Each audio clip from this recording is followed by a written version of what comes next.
Good afternoon, TCCA 2020 Focus. My name is Eric Levels, and I'm the Director of Digital Learning here at Aldine ISD.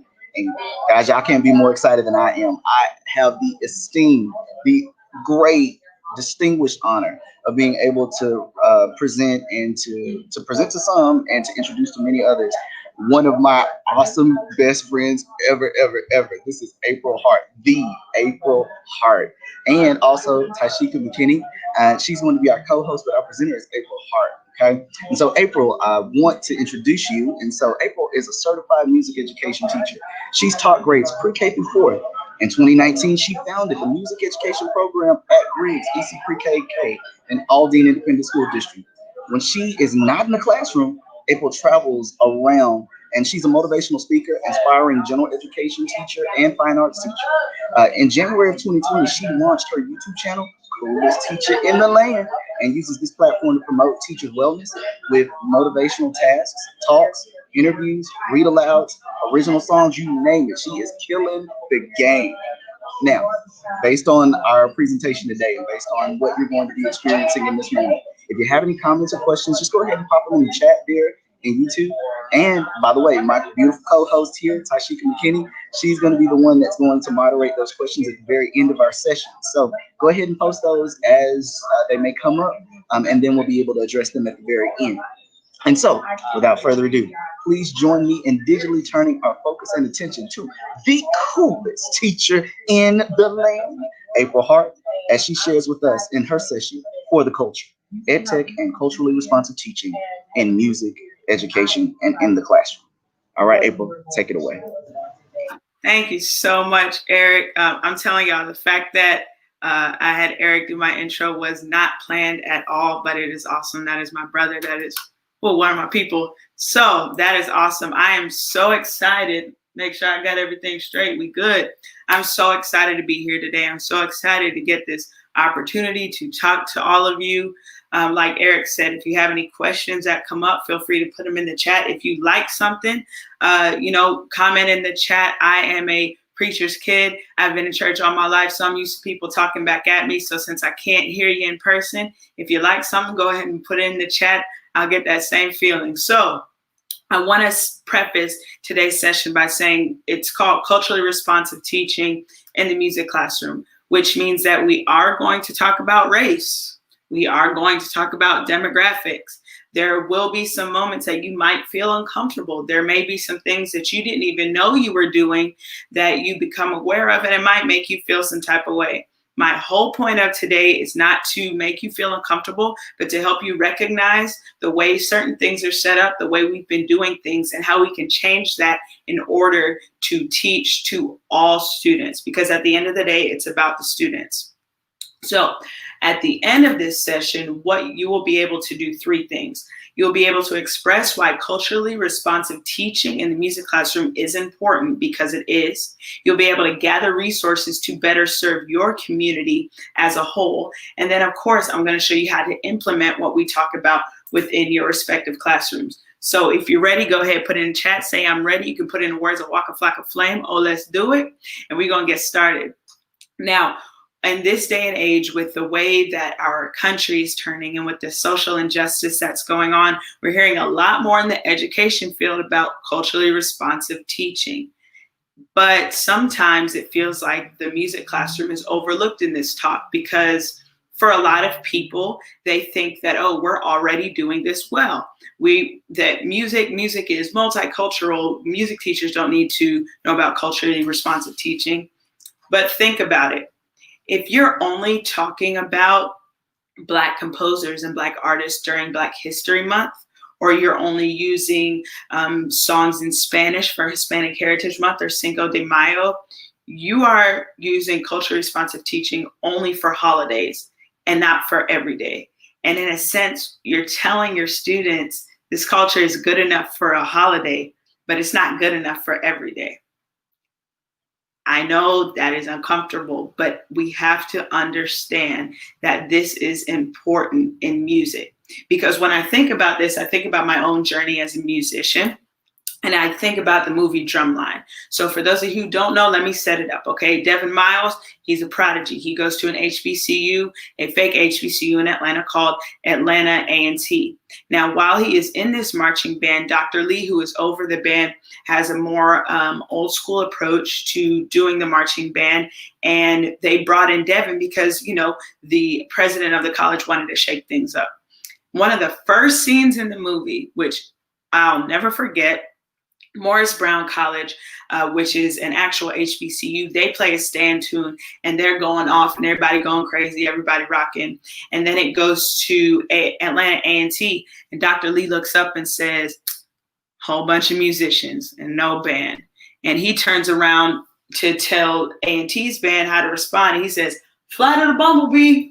And they play Fly to the Bumblebee and everybody on A&T's side is wanting to get lit. And they sit there like, what? Like, what is this? What is this? Even though it was two historically Black colleges, two Black leaders of the band, Dr. Lee had this notion that this is the right way of doing music. And the way they do it over there, that's just for fun. This is right, and that's just for fun. So I watched this movie, and going into high school, I knew I wanted to be on the drum line. I had seen this movie. It got me excited. I said, yeah, I'm going to be on the drum line. When I got there, and I had this notion in my head, the band director told me, oh yeah, but that's just show style. We don't do that over here. We do chord style. We do it the correct way. The way they're doing it isn't the right way. And it made me kind of discouraged. I was like, so what are we doing over here? It's not gonna be no fun. Like, it's about to be regular. Like, I want to do what they were doing. And we would play at football games. And every time we played the predominantly Black schools, they would play all the fun stand tunes, all the stuff that's on the radio. Their shows would be amazing. And then I'd be over here playing Flight of the Bumblebee. I'd be upset. Like, why can't we do that? Why can't we do that? Because in the mind of the band director and a lot of band directors, that's just fun. But this is correct. We did chord style marching. And they did show style marching, even though they have to read music the same way as us, even though they had to learn things the same way as we did. That was show, and this is correct. And what it all boils down to is that music education in the United States is rooted in white American and European standards. I'm going to say it again. Music education in the United States are based off of white American and Eurocentric standards. Let me show you what I mean. So the example like I use when it came to marching band, we did chord style and the other style, show style, was done at the predominantly Black colleges, predominantly Black high schools at the time.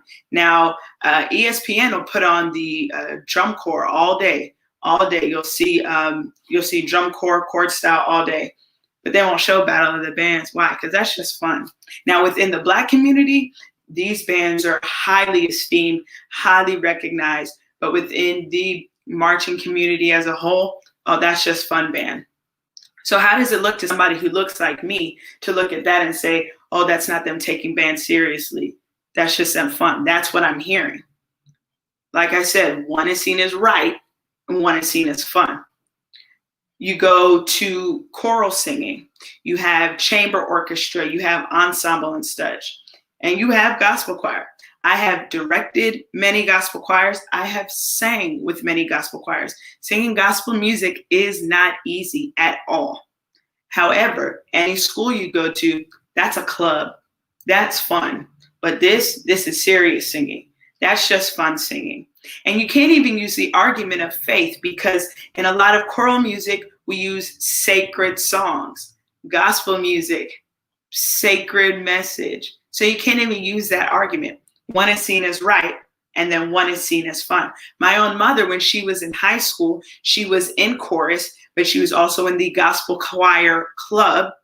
And her chorus teacher, who was African American, would say to them, I hate that you guys are in both because you don't do things correctly over here, and then we have to unlearn them over here. Now, she was an African American. It wasn't a white woman saying to this. It was somebody who looked like her saying this to her. Now, granted, some styles of singing gospel, are there things like growling and closing the throat that are not good for your vocal cords? Absolutely. But to have the notion that gospel could be a year-long class, but it's just for fun, How does that look? How does that make somebody who look like me feel? If you go to when we discuss composers and we discuss music history, if you order any composer packet to put up in your classroom, all the composers in there are going to be white. They're going to be white Europeans. But if you look at this awesome Black classical composer poster, which you can find online, just put it in, you can find online for your music classroom, shows the timeline of music that at the same time that these classical composers were making music, there were Black composers. And I say Black and not African American because the Black diaspora is around the globe. Black composers making the same type of music, but they're not talked about. When we talk about the medieval period in music and how we credit that to the beginning of written music, we talk about the monks in Europe. But at the same time, the first church was actually established in Ethiopia, in Africa. But we don't know what type of music they were doing over there because we just talk about the European music. So you see what I'm saying? These white Eurocentric thoughts and ideas and standards are what is at the core of the music education taught. And once we're able to recognize that, then we can go on to fix the problem, because it is a problem. It is a problem that one is seen as right and the other is seen as less than, when in reality, they're both right. They're both equally right. They're just different. I believe it was the amazing singer, Whitney Houston, who said, "It's not right, but it's okay." Neither of them, both of them, you can take something from. Both of them, you can take fundamentals from. But the way that we are taught within music education, one is seen as right and one is just seen as for show. Now, when we talk about culturally responsive teaching, every time we say culture, people automatically think, oh, that means I need to put a rap in there. Or that means at the end of our song, we all gonna hit the whoa, and I'm putting the culture in there. That is not culture, and that is not what that means. Culture is very multi-layered.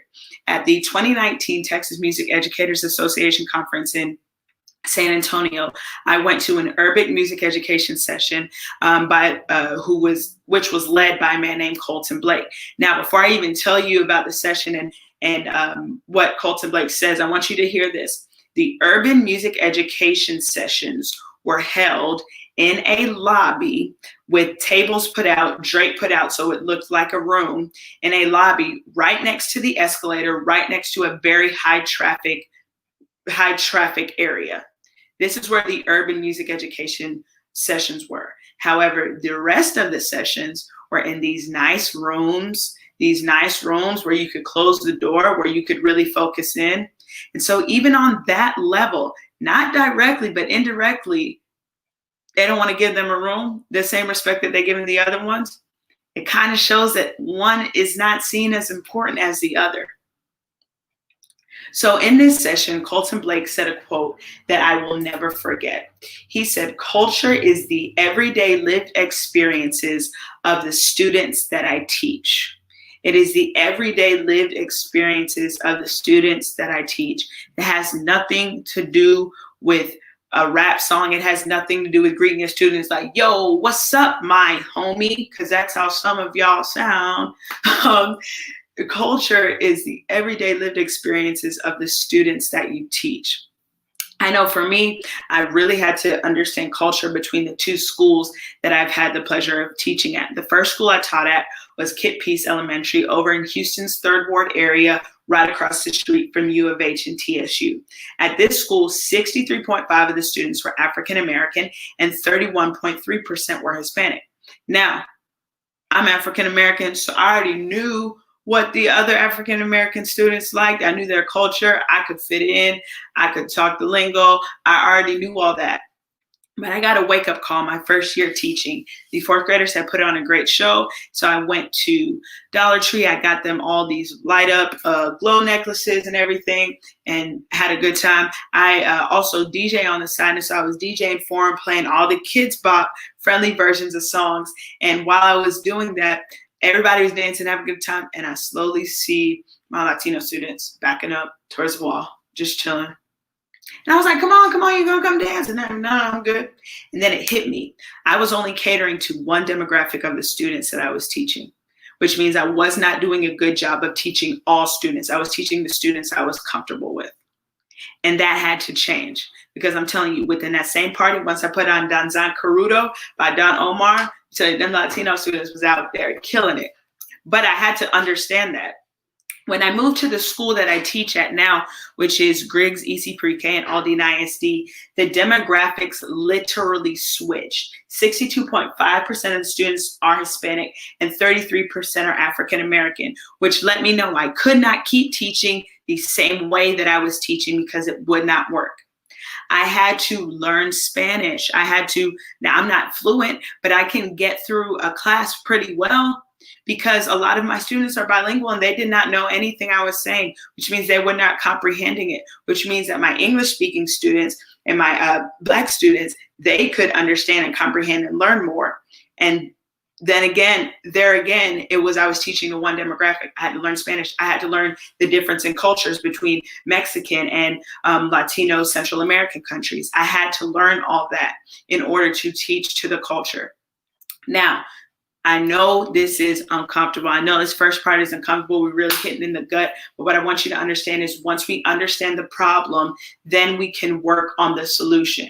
So now that we know that there is a problem, now that we know that why it is needed, let's talk about gathering resources in order to understand and know the community and better serve the communities that we teach in. Now, when I think of this, I think of a waiter. I think of a waiter going in a restaurant that is supposed to serve food to a particular table. But if the waiter does not know which table he or she is supposed to serve to, then how can they actually serve the food? And it is the same thing when we are teaching our students. If we don't know the community, how do we expect to serve the community? How can that even happen? Now, there are 3 easy things you can do to get to know the outer community around you. 3 easy things, I'm gonna help you out. You eat local, you shop local, and you can live local. Eat local, shop local, and live local. Now, I am a foodie, okay? My original degrees from the University of Houston in hospitality, management, and marketing. I love food. I love the whole hospitality industry. Obviously, God had other plans, and I'm now a music educator. But growing up, y'all, I wanted my own restaurant. You ready for this? It's called Jamitaly, okay? It's gonna be Jamaican and Italian food fusion. Low key, that could still pop off. But that is what I wanted to do. So food is still very much a part of me. And when I taught over in the 3rd ward, I really got to know the community that I taught by just eating at these local hole in the walls. Okay, like over there, they had the stuffed baked potato factory and Jim's Meat Market, which looked super run down, but had the best spicy boudin rice that you could ever eat. Unfortunately, a couple months ago, it burned down. But when I would go in these places and they would see my lanyard, they would say, "Hey, don't you teach at that KIPP school up the street?" I'd be like, "Yeah, that's where I teach at." And they would say, "Oh, my cousin goes there. My brother goes there. My child goes there." And in these small interactions, I was able to meet people who I probably wouldn't meet normally because I don't have that contact like a classroom teacher would, and have these conversations. It also let them know that I'm not just here to teach. I'm here to really understand the community. I'm not scared of what's around here. I will eat what is around here. I'm not scared of it. I want to embrace it. Eating locally. Use Yelp to help you. If you don't know where to start, use Yelp to help you. Or you can even ask your students, okay? If they're old enough, they'll tell you. Eating locally, shopping locally. Now, when I did teach in the 3rd ward, it was a very rundown HEB, but sometimes you need groceries. You got to go where you got to go. And I would go in that grocery store from time to time, and I would see some of my students. I would see some of their parents. I would see all of that. And I remember one time in particular, I went, and one of my favorite pre-K students, he happened to be in there with his mom, and we were talking, and he was sitting there, and he was like, "Miss Hart, I want to stay with you." I was like, "All right, man." So I took him, I picked him up, I put him in my cart. I walked around the store with him while his mom was doing her shopping, and it really helped me just build a relationship with that student. That particular student, he was having some trouble in school, some trouble with behavior, but he knew, Miss Hart's not scared of you. Miss Hart just wants to get to know you, all because I chose to shop locally. And the third thing, living locally. So when I taught at Kid Peace Elementary, I had already lived in that community prior when I went to the University of Houston. So I knew how it operated. At the school that I'm at now, Griggs EC Pre-K, my prior apartment used to be 6 minutes from there. So I would see students, I would see parents. And by living in those communities, it let them know that, once again, I'm not scared to be here. I'm not just here to be here. I'm here to embrace you all. I'm here to embrace everything about you all. And like I said, it helped me understand the community, getting to know the community outside of the school that I teach. So eat local, shop local, live local. Now, what about your school? What about understanding your school community? Well, for that, I'm very grateful for schooldigger.com. Schooldigger.com shows you everything you could ever want to know about any school that you could ever think of. It shows you demographics. It shows you percentage of free lunch. Why could that be important? Because if I know that 90% of the students are on free lunch, would it really be wise for me to ask the parents for $20 for costumes for the holiday program? No. I would look like there was no compassion in me. I would look like I didn't care. But using a resource like this gives me that information so that I can plan accordingly. Shows the student to teacher ratio. If I know the student teacher ratio is 20-1, then I know, okay, I probably don't have as much time to do one-on-one things, so I need to chunk it up a bit. And then it lets you compare to other schools in the area. So for example, I show you my school on this website. These stats were taken from last year. We had 865 students. Here are the demographics, like I previously talked about. The number on free and discounted lunch, the student to teacher ratio. It shows you all of that. If you keep going on the website, there's different graphs so you can see how the school is growing, where it's dipped. If it dipped, my school has only been open for 3 years, and so it doesn't have a whole lot. But if your school has been open for 20 plus years, you can see it dip, and then look in the community and say, okay, why did this happen? What affected this? So please, if you really want to understand your school community, use schooldigger.com. So we've acknowledged the problem. We've acknowledged how to understand the community. Now let's talk about how to implement CRT within your classroom. The biggest thing I want to get across is this is how we're going to do it, like Montel Jordan said. Now, I want you to not be afraid to bring real life, to bring those lived experiences within the classroom, because it shows that you care, it shows that you are aware, and it shows that you're there. And that's what students need to see more than anything else. That's what builds relationships. And the dope part about teaching music is that music does this naturally, okay? Science teachers, math teachers, they don't get to tap into the creativity, to tap into the inner parts of their students. We get to do that. And so we need to be able to do that. I taught students right after Hurricane Harvey. The students came in, they were a little shaken up. I could have, just asked, hey, you guys okay? Everybody's house all right? And kept going with my curriculum. I took that whole week, and when they came in, we talked about how they were feeling, and as a class, we wrote a song that went with their feelings, that came from their feelings. I let them be the songwriters. I showed them a video of Hurricane from Alexander Hamilton. It showed them how he talked about a storm that affected him and how he got out of that and what that did for him. That shows that I didn't just surpass what had happened in the community, especially a lot of the low-income communities that got hit very hard by Hurricane Harvey. I didn't just look that over. I said, okay, I understand you. I want to see you. Back earlier last school year, when Ahmaud Arbery was tragically killed, I had a lesson already planned out for my students. And then I said, you know what? I know what I had planned, but I need to gauge them. I need to see how they're feeling. So my students are younger. So rather than ask them directly, how do you feel about Ahmaud Arbery? I ask them how they are feeling. Now, let me tell you something about little kids. Little kids will tell you all their business if you ask them, okay? They'll tell you what time their mama came in last night. They'll tell you what their daddy said when their daddy was playing dominoes with his friends. They'll tell you everything if you ask them. And so I just asked the students, how are they feeling? Some students didn't know what's going on. They were like, I'm feeling fine. Some students, they said, I'm feeling scared. And we were able to address that. But it wouldn't happen if I didn't ask. It wouldn't happen if I didn't shy away from the fact that something traumatic has happened in this nation, and it affects the students that I teach, because some of the students that I teach will grow up into being Black men and will be perceived as a certain way. So I need to help them express those feelings and emotions now. So when you're implementing some of these things within your classroom, please do not feel afraid. You are doing more of a service to your students by bringing these issues within the classroom. So I'm going to hit all levels of music teaching, and I'm going to start with primary and elementary. Now, what I want to say is thank God for Quaver. The fact that my district chose to invest in Quaver is amazing, and it has so many resources that I'm able to use. But when talking about CRT, one of the really cool things about Quaver is this world music part. Now, when you get here, it has songs and it has instruments, so you can click on either one. When you click on songs, you get this whole map of the world and all the continents.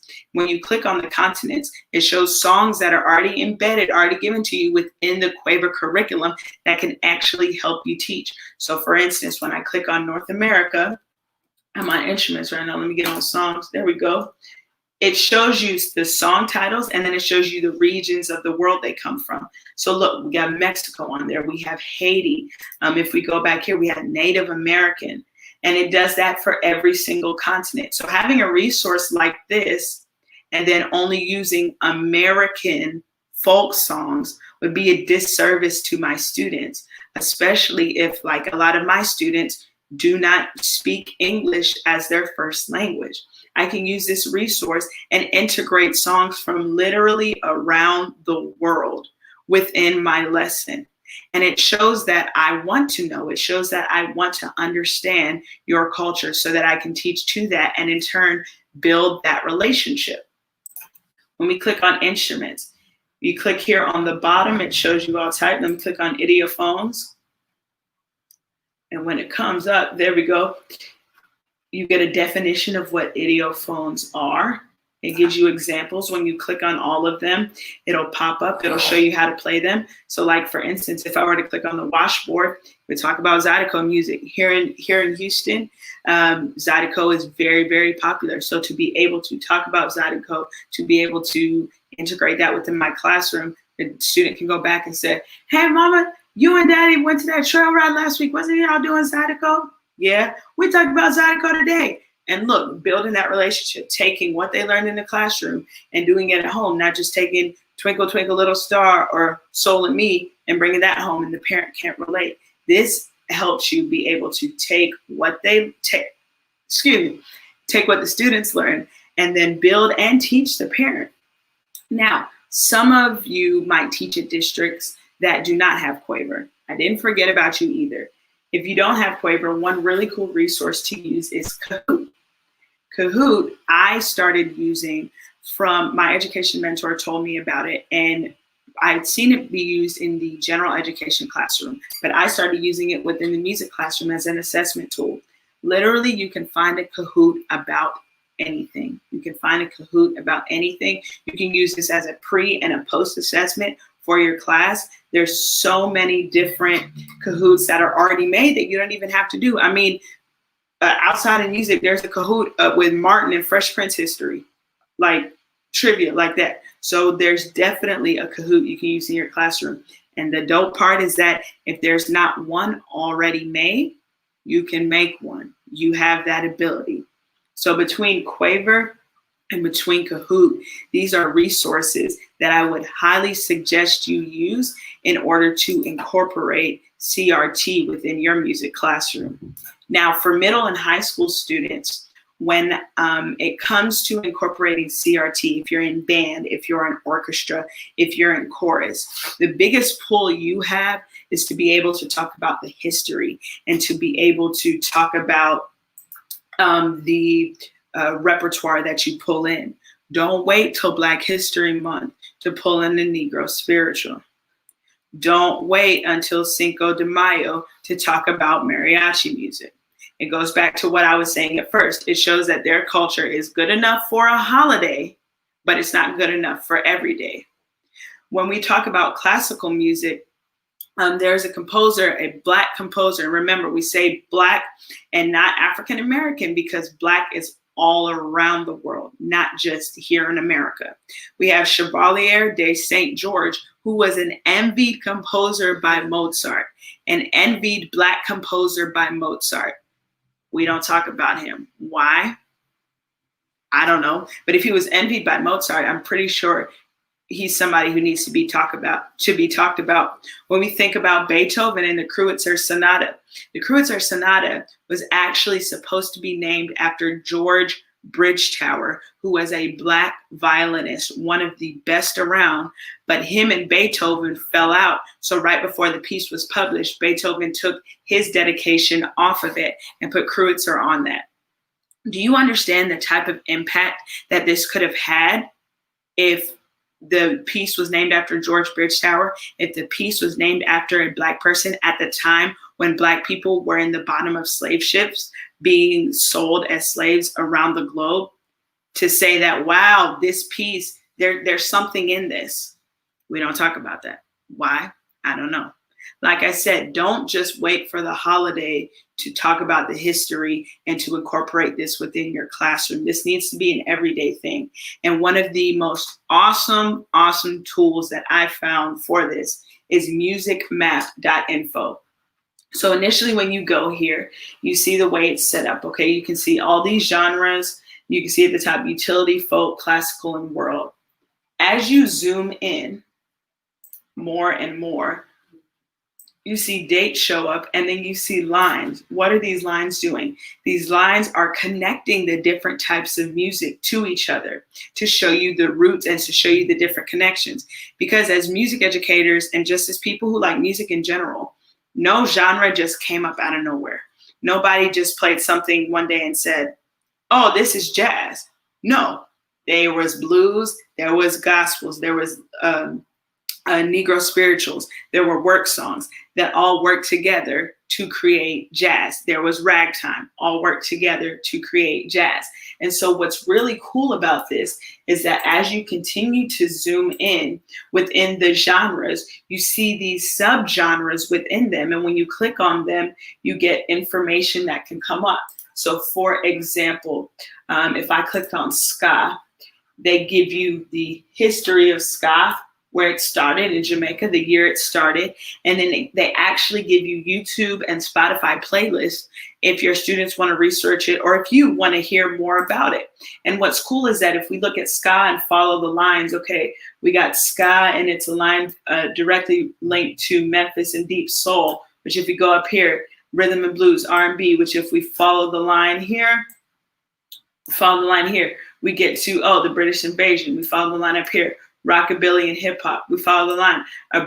American and British folk revival, which all ties back into folk music.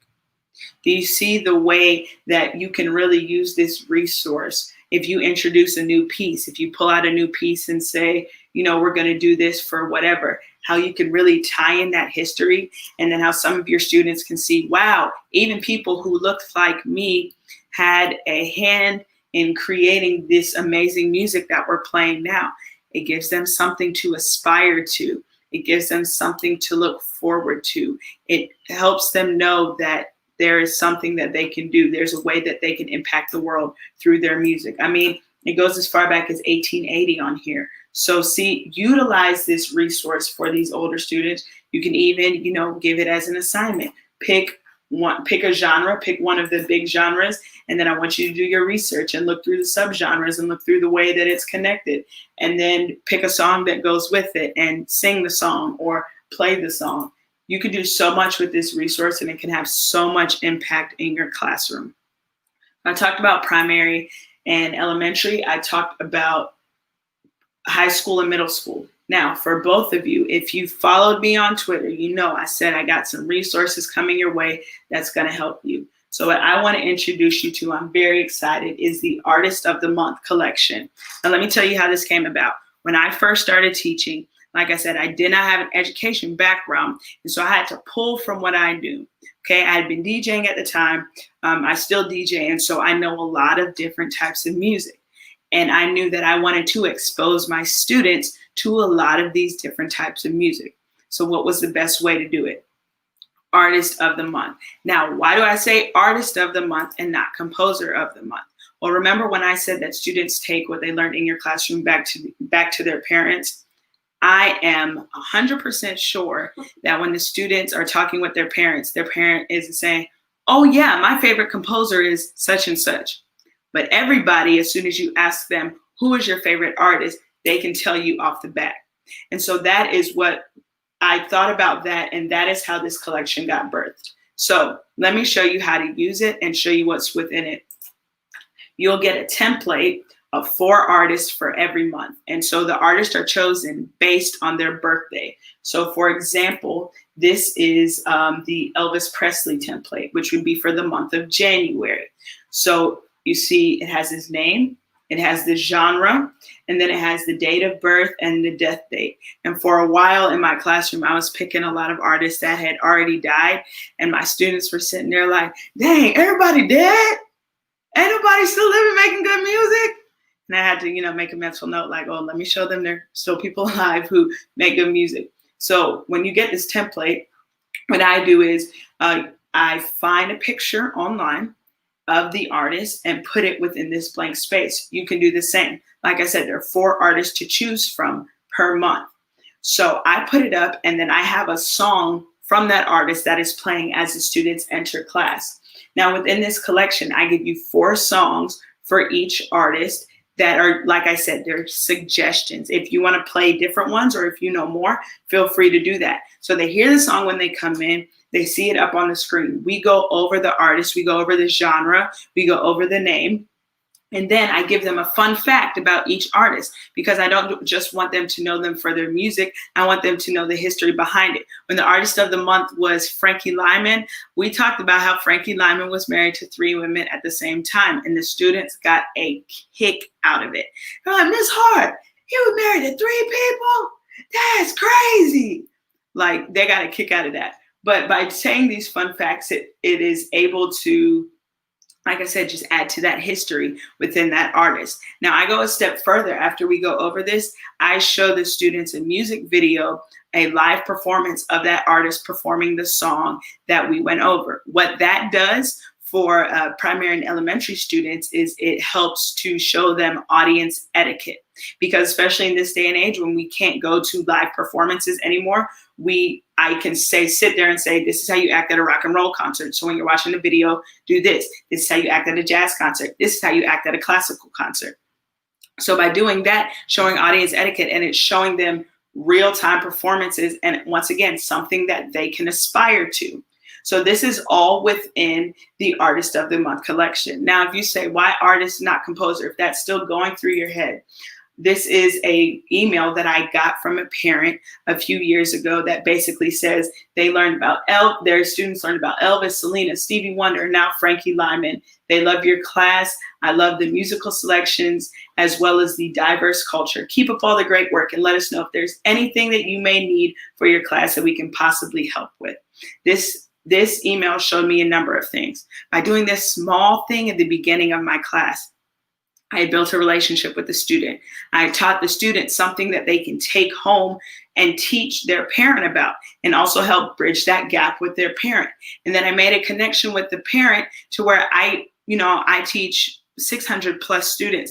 I can't talk to the parents on a one-to-one level like their classroom teacher might be able to. But this parent said, let me know if you need any help. So I know when Christmas time came and I needed volunteers to take tickets or I needed volunteers to do sets, I knew who to call, all by doing this one little thing at the beginning.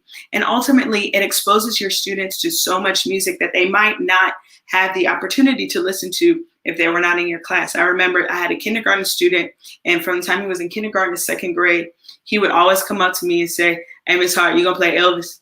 Hey, Miss Hart, you gonna play Elvis? I like that Elvis stuff. You gonna play Elvis? I know the student's family, and so I know he probably wasn't listening to Elvis Presley before he came to my class. But now he knew about Elvis Presley, and now he absolutely loved Elvis Presley. I'm telling you, by utilizing this small resource, you can add so much to your classroom and make so much of a relational and cultural impact within what you do. So what I'm offering for you today is if you go on my website, aprilpraise.com, And if you click on the shop tab, you can actually get the November and December Artist of the Month collections for absolutely free. You can use it for November and December, finish out this semester. However, I have the whole school year available from January to December, minus June and July, because obviously we're not in school, that you can purchase the whole set for $15. Now, this $15 investment, since it's 4 artists every month, can last you for 4 years. $15, 4 years, and a cultural impact within your classroom. You can't beat that. I mean, even if I wasn't me, I would go buy that. So that is available to you on aprilpraise.com. That's aprilpraise.com. When you're also on the website, you will see there available for digital download my newest song under my pseudonym, Coolest Teacher in the Land, called Wear a Mask. I had the opportunity to actually be interviewed on ABC 13 and on Fox 26 regarding the song. My students love it. Their parents love it. It's a bop. That's what it is. And so feel free to stream it on all platforms, or if you want a digital download, once again, it's on my website, aprilpraise.com. If you like what you heard here today and you want to have a further conversation, or if you want to bring me to your school to discuss it, please connect with me on social media. I have all my social media handles up here, my YouTube page, my Twitter, my TikTok, Facebook, Instagram, my website. Please feel free to send me a message, reach out on any of those. If you're going to tweet anything from this session today, be sure to use the hashtag Coolest Teacher in the Land.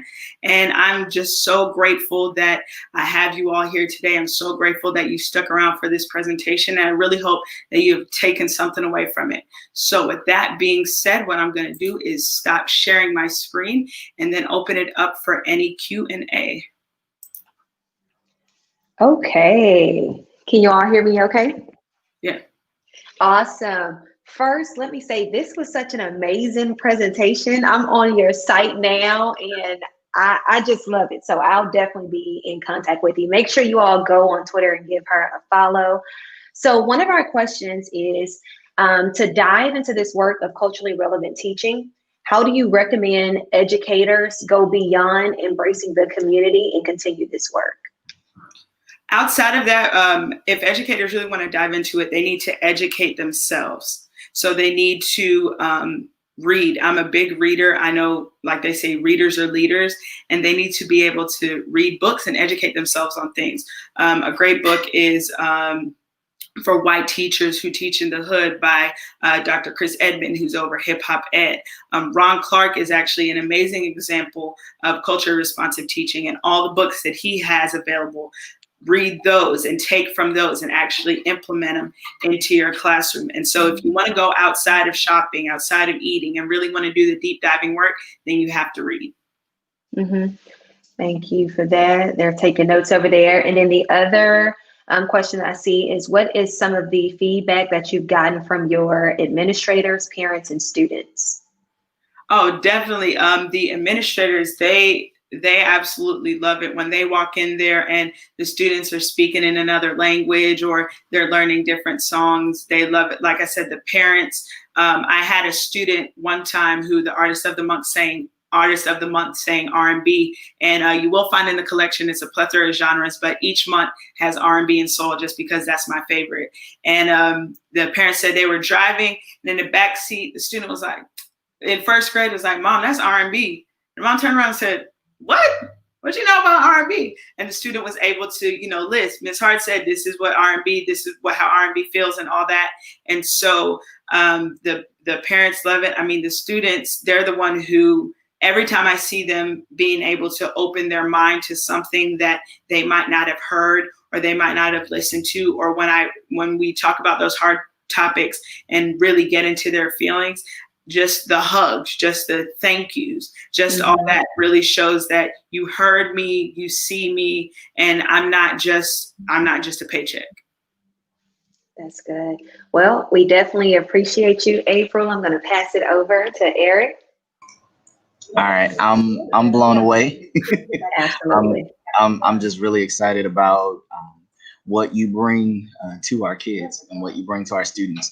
I am really excited about Jamitaly coming soon. And so I'm really excited to taste that cuisine. And yeah, I really appreciate what you said. Why, when we are only limiting what we do by way of culture to a holiday or to a day, we are sending a message that, yeah, that your culture is good enough for a holiday, but not for every day. And so we do need to change that by way of making sure that we do invest in our students, invest in their culture, get to know them, locally engage them in a way that's meaningful, and allows for them to grow and to learn. So thank you for doing the hard work. Thank you for investing the time in them to learn more, than it being just an event, but it being a mentality, a mindset, and a function, rather than just a feel good moment, but it is literally a mantra. It's what we do.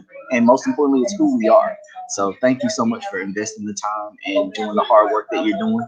And yeah, I appreciate you for pushing the envelope too, of being creative in yourself to say, hey, you putting swag with it, So I do appreciate the bop. Thank you. Thank you. So Appreciate that. so again, thank you, April. This actually concludes our session. But are there any other questions that have come in the chat? Okay. Any other questions at this You time? had a lot of questions that were coming in. Because they No other questions. They just love the presentation. Okay, good deal. Yes. So this actually concludes the session. So we do have new sessions that are starting every hour, guys, and so make sure that you're checking out the schedule for the rest of the day for the amazing sessions that we have. And by the way, I know this is what y'all were waiting for. You're going to be receiving a certificate via email at the end of each session, and especially at the end of this one. And so that you'll need that super secret password that I'm going to reveal now. Drum roll, please. Not just joking. Let me go ahead and put that up. So for this session, the super secret password is tenacity. Again, it is case sensitive. Tenacity. Capital T, then lowercase ENACITY. And so when you receive that certificate via email, then you'll be able to place that password in.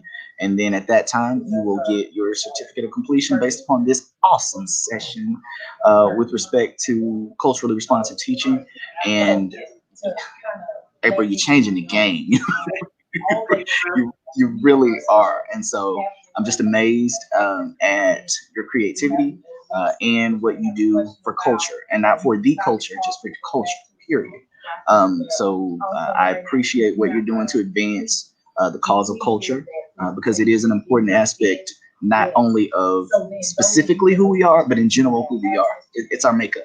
And so I appreciate all that you do within all Deans. So we can be real excited that we have you here serving in this way. And so thank you for the time on your busy Saturday, because I know as a DJ, you get it in too. So Yeah. so I appreciate you for taking the time out to share and to allow other educators such as yourself and all of us to grow and to learn, because I don't think that this is just about musical pedagogy. This is just in general, this is good stuff. Absolutely. If we would just take the time to do and to grow and to take those websites and things that you've been able to allow us to, because look, I took some notes. I'm gonna be looking at these. So this is awesome, especially like musicmap.info.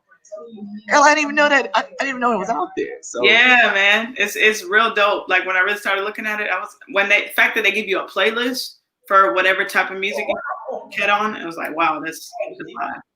All right. Well, shouts out to the coolest teacher in the Know it. and everybody. Yeah, wear a mask. That's what's up. All right. Well, thank you guys. Thank you, those who are streaming with us live. Thank you so much for your participation, and thank you for supporting TCCA Focus. Again, this has been Tashika McKinney, who's been an awesome co-host. Girl, you rock.